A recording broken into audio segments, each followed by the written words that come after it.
acomodar mis genitales y hacer que mi cuerpo se viera más femenino. Ahora, orgullosamente, no me identifico ni como hombre ni como mujer.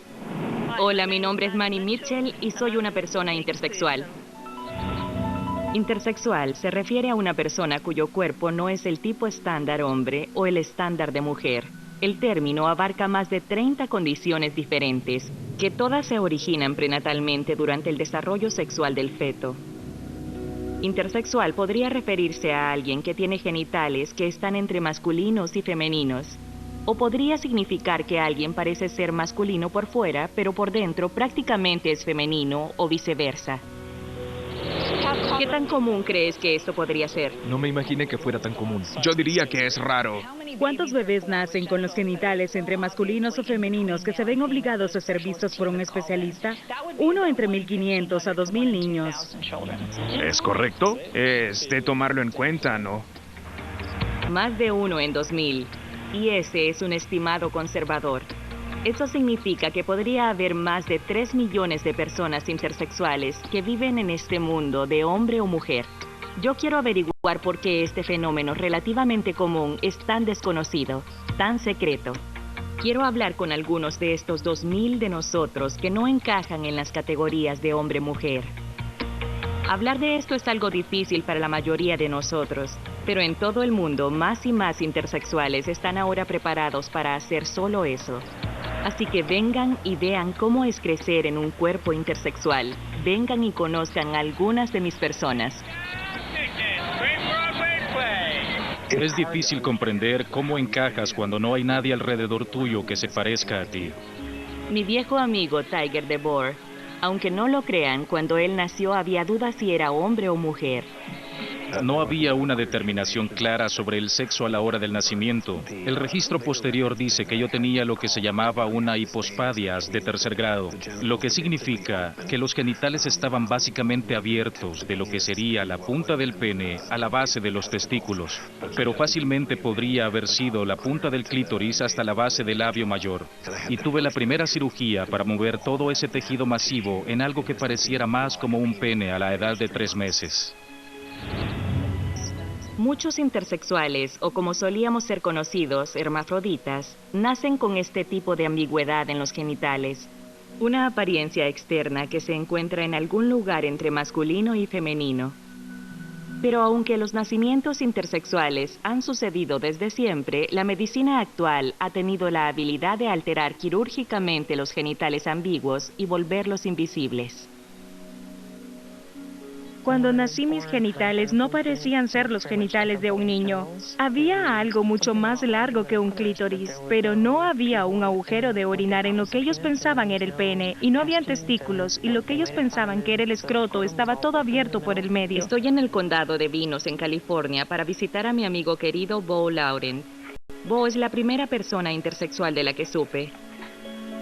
Cuando tenía 1 año y medio, descubrieron que tenía un útero típico y una vagina. Luego les dijeron a mis padres que en realidad era una niña. Y luego me removieron completamente el clítoris hasta las partes internas. Les dijeron a mis padres que debían mudarse a otra ciudad y debían cambiar mi nombre a uno que sonara similar para que yo no notara la diferencia. Y debían deshacerse de todo lo que tenían y de cada foto o carta o tarjeta que hiciera referencia al bebé que tuviera el nombre del niño que era yo. Esta fue la segunda parte de la fórmula para tratar a los bebés intersexuales. El secretismo. Asegurarse que el niño nunca se diera cuenta de su verdadera condición al nacer.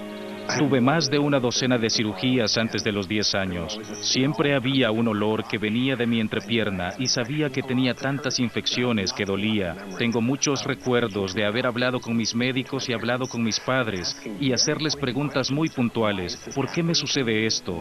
¿Qué está mal conmigo? Ellos me decían cosas como, tienes una fuga y debemos reparar esa fuga. Para mí era obvio que era más que eso, porque no había nadie más que le pasara lo mismo.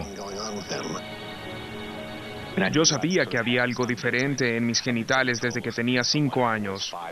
Mi hermano me bajó los pantalones para enseñarle al hijo del vecino cómo era de ahí abajo. Creo que a mis padres les dijeron que no hablaran de eso. Pero algunas cosas extrañas sucedieron. Recuerdo una vez que jugaba con un juguete de niña y mi madre me dijo, no se supone que juegues con juguetes de niñas. Entonces yo dije, oye, ¿por qué no? Y mi madre dijo, porque debemos criarte como a un niño. No es porque seas un niño, es porque se supone que debemos educarte como a uno. Esta forma de tratar a los niños intersexuales se desarrolló en los años 50 por un equipo de la mundialmente renombrada Universidad Johns Hopkins en Baltimore. Ese equipo lo dirigía un brillante psicólogo joven, el Dr. John Money. Irónicamente para mí, el Dr. Money también creció en Nueva Zelanda. La teoría de Money era que el género prácticamente era sobre la crianza, sobre la manera en la que fuiste educado, que no es sobre la naturaleza. Sin importar lo que te sucediera prenatalmente, él usaba la intersexualidad como para probar esa teoría e intentaba demostrar que siempre y cuando hagas que un niño se vea típicamente masculino o femenino, podrías terminar con un niño o niña sin ninguna orientación sexual inusual. Jen Pagonis, educada como una niña, ella descubrió hasta la edad de 18 años que de hecho tenía cromosomas XY o cromosomas masculinos. Cuando nací no supieron nada al principio. Casi un año después, fui a un chequeo normal. Ahí es cuando ella notó que algo sucedía con mi vagina. Y en ese entonces tenía 1 año y medio. Y ellos removieron mis gónadas que tenía en mi área estomacal. Cuando tenía 3 años, decidieron remover mi clítoris porque era muy grande, según sus estándares para una niña normal. Aseguraron que iban a preservar la función y la sensación, pero en realidad todo era sobre la apariencia, y lo que hicieron fue recortarlo hasta que estuviera fuera de vista y de la mente. Me dirijo a la Universidad de Hawái para hablar con el profesor Milton Diamond. Al principio de la década de 1950, el profesor Diamond era una voz disconforme. Él no creía que los intersexuales fueran la prueba perfecta para demostrar la teoría de Money de que el género es aprendido. Cuando el Dr. Money presentaba sus ideas, estas parecían resonar generalmente con la comunidad médica. Entonces, mientras el resto del mundo académico aún discutía la naturaleza crianza, el mundo médico no lo hacía. Ellos solo aceptaban eso. La Universidad de Johns Hopkins es una de las universidades médicas más importantes en el mundo y era muy autoritaria sobre lo que debíamos hacer por estos niños. Los médicos se volvieron cada vez más intervencionistas, cada vez más agresivos en términos de cirugías y en términos de tratamientos hormonales para intentar asegurar que todos se veían claramente como hombres o como mujeres. Yo no creía que era así de simple. Dije que las ideas de John Money no estaban basadas en ningún individuo que fuera traído de una manera típica o vivido esto que conocemos con la biología típica. Él tomó eso como un reto que de alguna manera arrojó el guante. En 1966, a Bruce Reimer, uno de 2 gemelos idénticos, le quemaron accidentalmente su pene en una circuncisión fallida. Sus desesperados padres buscaron la ayuda del Dr. Money. Y él dijo muy rápidamente, si él no tiene un pene, en este mundo no hay muchas opciones. Yo recomiendo que se eduque como una niña. Aquí tenía un candidato ideal para probar más allá de las dudas que su teoría era correcta. Bruce Reimer fue renombrado como Brenda y asignado quirúrgicamente como mujer. Money anunció al mundo médico que su experimento era un éxito. El niño a quien le cambiaron el sexo vivía felizmente como una niña. El caso Reimer se volvió famoso internacionalmente y el modelo para tratar a los niños intersexuales se afianzó más. Estoy en Chicago para hablar con Lynelle Stephanie Long, quien nació en una familia pobre del lado sur en 1963. Mi madre tuvo 6 hijos. Todos mis hermanos eran fuertes. Si se caían, simplemente se levantaban. Yo me caía y me sentaba a llorar como una niña pequeña porque eso es lo que era. Yo quería ser un niño normal. No quería ser lo que me llamaban en la escuela, o sea, un raro. Yo tenía quizá como 12 años y mi madre y yo fuimos a comprar provisiones y esta niña preguntó, ¿eres un niño o una niña? Yo los dejé asumir lo que ellos querían pensar, pero mi madre dijo, este es mi hijo, y se enojó y luego me dijo que a partir de entonces debía actuar más masculino. En la pubertad, a las personas intersexuales algunas veces les dan hormonas para reforzar su género asignado. Pero para algunos, su condición significa que tienen una resistencia a la hormona prescrita. Mi voz se volvía más aguda y comenzó a crecerme el busto y ya llevaba 2 años en la toma de la testosterona. Ahí es cuando mi madre se asustó, porque se suponía que iba a funcionar. Se suponía que me convertiría en un super niño, pero no surtía efecto. Yo era muy afeminado. No querías parecer débil en la comunidad negra. Te pegaban si no tenías ese aire de no te metas conmigo. Y el mío era como, Entonces comencé el bachillerato. No duré mucho.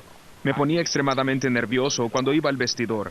Esto era en los días en los que debías desvestirte y pasar por las duchas y todo. Y yo notaba que tenía el pene más pequeño del lugar entre 100 tipos. Así que eso me ponía muy nervioso. Y luego había otras cosas sobre mi cuerpo que no quería revelar. Me entrenaron desde muy pequeño.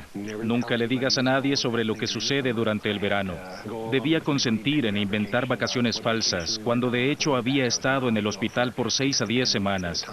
Así que sabía que eso era algo que no podía discutir con nadie. Por la forma en la que ellos hicieron la uretra, que es el agujero por el que orinas, entre las cirugías debía mantener eso abierto con un dilatador, y no podía hacer eso por mí mismo, así que mi madre lo hacía por mí. Si no, debía haber estado en la oficina del médico diariamente para que alguien pusiera esta barra de acero dentro de mi pene. Algo muy incómodo para un niño.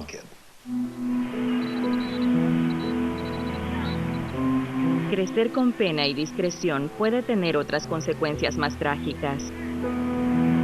Si mi madre alguna vez ve esta película, este es el momento en el que debería apagar la televisión. Yo fui abusada por más de una persona la mayor parte de mi vida en casa, más continuamente desde la edad de unos 10 u 11 años. Y un rasgo de ese abuso era mi diferencia. Aunque fui educada como un hombre, me vestían como una mujer y abusaban de mí como una mujer. Me tomaban fotografías y un aspecto importante de esa fotografía era esa diferencia acerca de mí. Nuestros genitales han sido tocados desde que estábamos pequeños. Nos enseñaron que nunca habláramos sobre nuestros cuerpos diferentes. Y eso nos convertía en víctimas fáciles de los acosadores sexuales. Yo era víctima de una persona en la comunidad que tenía acceso fácil a mí. Él siempre dijo que si alguna vez le decía a alguien, ellos la cortarían. Eso era lo que solía decir. Así que recuerdo cuando tuve esa cirugía en el hospital. Estaba algo disgustada y confundida porque sabía que nunca le había dicho a nadie. Entonces, ¿por qué me la cortarían? El secreto, junto con las cirugías, continuó para muchos en la pubertad y más allá. Alrededor de los 11 a 12 años dijeron, notamos que tu abertura vaginal es un poco más pequeña que lo normal. Solo haremos una incisión pequeña y la haremos un poco más grande para que puedas tener sexo normal con tu esposo cuando crezcas. Y solo un ojo clínico podría decirte que eres diferente de cualquier otra mujer. Comencé a tener sexo con mi novio cuando tenía 16 años. Y tomó como 3 meses para que su pene pudiera entrar. Y cuando lo hizo, en verdad dolió y terminó en desgarrarme cada vez. Pero yo aún pensaba que todo era mi culpa. Pensaba que hacía algo mal durante el sexo y que un día ese orgasmo iba a suceder. Solo debía pasar esa etapa de dolor porque los médicos decían que tendría sexo normal con mi esposo y yo en verdad les creía. A menudo tenía sueños en los que la cortaba toda, en cortar mi piel, en cortar mi vagina. No quería que fuera parte de mi cuerpo.